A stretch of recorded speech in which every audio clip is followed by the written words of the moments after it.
Oh, ayan!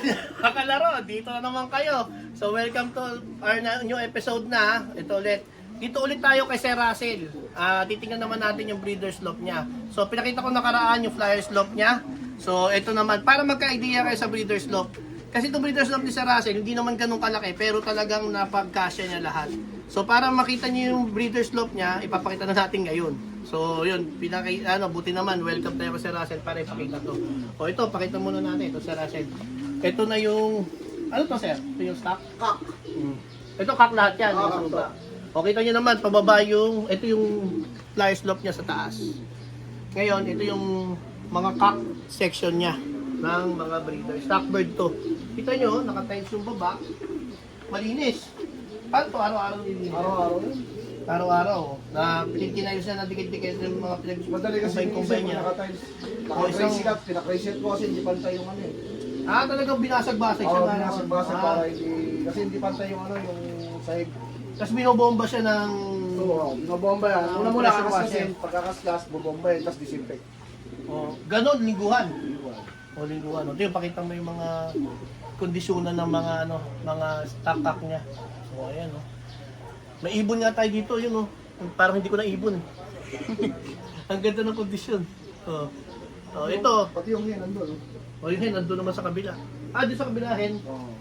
So, hen, cock and hen to. So, kita niyo yung ventilation niya. Ito, mataas. So, yung hangin, papasok dyan. Ikot. May, ano yun, sir? Binababa mo talaga yun. Angat yun. Hindi, nakapix na yan, baba lang. Nakapig sa kababa. Ayun, para hindi naman ganun kalami siguro yung hangin na papasok. Hangin, para di bugbog. So, yung pagkaka-vent nito, yung ventilation niya na yan, talagang maganda sa para sa ibon. Kagaya ng pinakita ko sa inyo, yan, yung bee perch. Kaya sabi ko sa inyo, stock bird natin, papalitan natin ng bee perch eh. Kasi, madudumihan yun sa baba eh. Di ba, sir? Oo. Madudumihan. So, ang May ginagawa. ikutan. Kaya gagawin natin ganyan, bee perch. Ayan cock and hen, stock birds. Tapos meron pa siyang, ito mo, safety. May fire extinguisher para kung may mangyaring emergency. So, ayan, baba tayo. Ito ano, sir? Ano to? Ito. VIP yan. Sky Money. Ayan, VIP may mga aso dyan. Pwede pang lagyan ng aso. Ito naman, isa sa gusto natin gayahin kay Sir Russell. Yung tinatawag niyang VIP na breeder cage. So, yung sizes niya, alamin natin kasi gano'ng kalaki ito, sir? Ano lang yan, nasa 2.5 feet. 2.5 feet, tapos yung palayo niya, Nasa 4 feet. 4 feet. Pakita mo yung low. Tapos yung height niya, 6 feet. Yung height niya 6 feet. Ayan. So maganda rin yan, kung meron kayong mga precious breeders, kagaya ni Sir Russell, may mga winners siya, tapos yung mga producer niya na, dito niya nilagay. So ayun, kagaya niya, si Sky Money. Ayan, NHPC winner yan. Second overall. Second overall, Tacloban. Tacloban na Clacker. First lap hanggang Tacloban Clacker. So ayan, pakita. Ganda. Ito gagawin natin to. Guys, ito gagawin natin sa farm to. Gagawa tayo nito, mga 10. 10 ganyan. Ganda nun pag nagawa mo yun. Ganyan. Kasi ito, pwede mong paliguan pa eh. Oo. Pwede ka magpaligo. Paliguan. Tapos mga ilang clutch dito, sir, kapag ganyan. Aabot ako ng 4 na clutch doon. 4 na clutch dito sa ganitong klaseng kulungan. Kasi talagang hindi siya bugbog, hindi siya pasikip. Saka talagang yung ventilation niya, hanggang likod, meron, Pero sa talaga doon sa, niya, sa may pugadan, talaga dapat i-close siya. Oo, Para hindi mabunggo na. mabubugbog sa hangin. Ayan Ayan na. Baba pa tayo. Ito, sir, ano to? Lagay ng mga inakay. Lagay naman mga inakay ito. Mga i-entry, tapos yung mga i-stock na inakay. Yung mga pang-out ko, yung mga pang-bawi ng gastos natin, tapos mga pang-entry sa ibang OLR, sa ibang bansa, OLR dito sa Pilipinas. Yan, dito ko nilalagay. Ayan, Tignan nyo. Yan, mga panlabang ko yan sa OLR sa Nung ibang bansa. nakaraan, puno to. Dami nang kumuha ng mga... Okay, pag kumuha ka naman dito, sigurado. Maganda yung resulta sa'yo. Dami na. Sila Peter Paul. Yan si Sir Manaloto, nanalo ng MacArthur. Dito din galing. Buti tayo, meron tayo. Nagkaroon na tayo yan. So ito, pero mo ko, may out pa si Sir Russell dyan. Ayan yung mga inakay. Ito, tingin mo to, beast na. Yeah, very important talaga sa ibon yung ventilation. Ito kabila yung beast na. Yan, ventilation. Kasi kita mo, yung ventilation niya, kagaya nung sa taas, hindi siya talaga naglalagay ng ceiling, steel matting lang sa kanet. Ayun pakita mo. Hindi siya dikit sa yero. Kasi nga, kahit may yero, hindi siya mainit. yun ang importante, kailangan Sira lusutan eh. ng hangin. Kapag hindi nakukulob yung loob, yung pinaka ibabaw niya, hindi siya nagiging kulob kaya hindi mainit. O yun, ganun. Ganun yung ginagawa sa nasa. Kasi kung isasarado mo yan, lalagyan mo ng kisame na plywood, magkukulob yung loob niya, mainit. Yung pinaka doon sa ibabaw niya. Oo, may iipunan. So yun, ganun. Pwede din gawin yan. So susunod natin gagawin kasi yung stock bird natin, lalakyan natin eh. So kumukuha rin tayo ng idea dito. Kasi nung nagpunta si Sir Russell dun sa loft natin, nagbigay siya ng honest review. Yung breeder's loft natin medyo masikip, tapos medyo mainit kasi malapit yung yero. So ang sinuggest niya, dapat pwede na yung paikot yun. Nung sa kabila na bubong, na ilalagay natin sa gitna yung mga breeders, tapos gagawin natin kisame ganito. So Saka watch yung, out. yung flooring, nung stock mo, Oh, yung iangat flooring. mo, kagaya nito nakaangat. Para madaling linisin. Ayun, oo, yun. Iangat mo rin yung bubong. Hmm. Angat ka naman sa bubong mo. Pero yung flooring mo kailangan kasi madaling linisin. Tapos, di ba, lupa yun? Ganda yun, sisimento yun.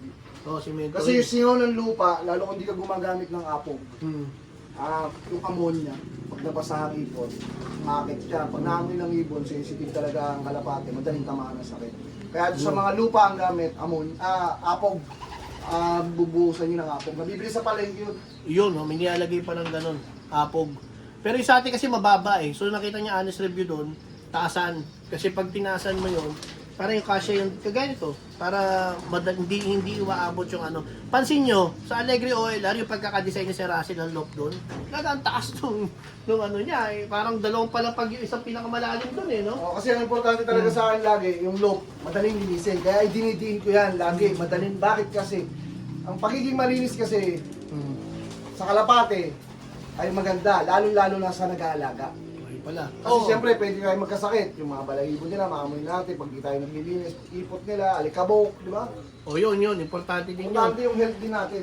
Hindi lang health ng ibon, siyempre healthy nung nag-aalaga sa kanong may-ari. Siyempre, pinapalakas niyo yung katawan ng kalapate nyo. Siyempre, kailangan papalakasin nyo rin yung katawan ng nag-aalaga at saka yung kayo mismo. O, baka naman ang mangyari sa inyo, mag-champion nga kayo, may sakit naman kayo. Yun. Eh, wala din. Bayad mo na sa ospital, yung perang premyo na makukuha mo sa pagkaka-champion mo. Kaya, di mo to, ito malinis. Yung gagawin natin, isa pa yun. Dapat konkreto. Kasi yung lupa nga, tama may mga ano pa doon, mga insekto. So ito pa, yung isa pang breeder cage ni Sir Russell. Before, gumagamit, dati gumagawa si Sir Russell ng Taiwan cage eh. Pero ngayon, naggumawa siya ng bago niyang loft ng breeders. Ganito na, lalaki. So parang tila 3 feet yung pagano niyan. Sir. Parehas kami ni Boss John, nagpa-rin yung breeder. Oo nga, bago yung kay boss ko, nakita ko. Doon sa ganyan. Bali ito, tingnan nyo. Ito, mga 2 feet. Oo, Tapos yung pag 3 feet. 3 feet. So, ang laki, oh. Tingnan mo, pakita mo malaki. Yung ibon, talagang komportable sa loob. Tapos, meron din siya nakuha doon sa, kaya di ba tayo nagtatayuan cage dahil Ayan, sa gitna. yung patukaan, ito ganun din, oh. Hindi din maapakan yung patukaan. Tsaka madali magasgaso, duloy mo ilang cage yan. Tapos ang pakainan lang siyam.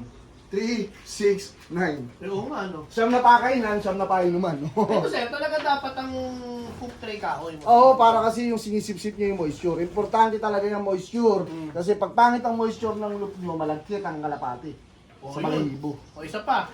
O, tayo may mga poop tray tayo, iba plastic, iba bakal. Actually ako gusto kong pagawa ng stainless eh, na poop tray eh. Pero ito, kahoy. Kahoy, kahoy. O, kahoy. Kahoy, yung poop tray. Kahoy lang. Ayan, kahoy yung poop tray. O yan. Ayan, taon-taon, bago ko gamitin, pinapacheck ko kung pwede na akong papalitan o pipinturahan. Taon-taon ako nagpipintura ako nito. Importante rin yan, isa sa mga tip yan, bira ko rin yung sinasabi.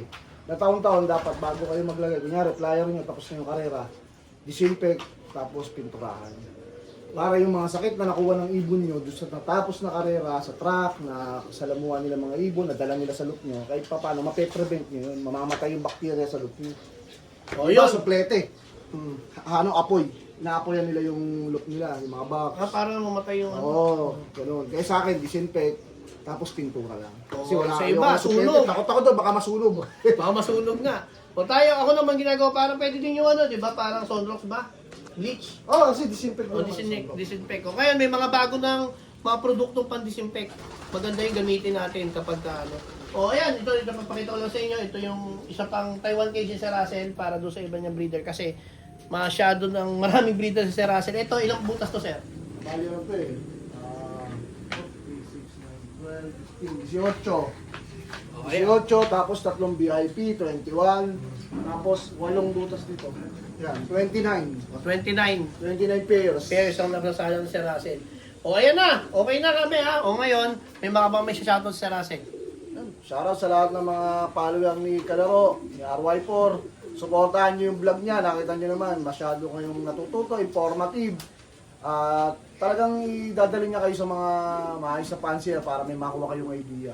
Suportahan nyo lang para mas lalong gumanda yung pigeon racing industry natin. At nakita nyo naman, nag-e-effort si Kalaro para may maibigay sa inyong magandang vlog, magandang video. Okay na. O, yun. Sabi nga ni Sir Russell. O, para sa lahat ha, follow lang, like, subscribe, share. Tapos yung mga kakilala nyo, i-share nyo na rin to, lalo nagsisimula mag-ibon. Okay na?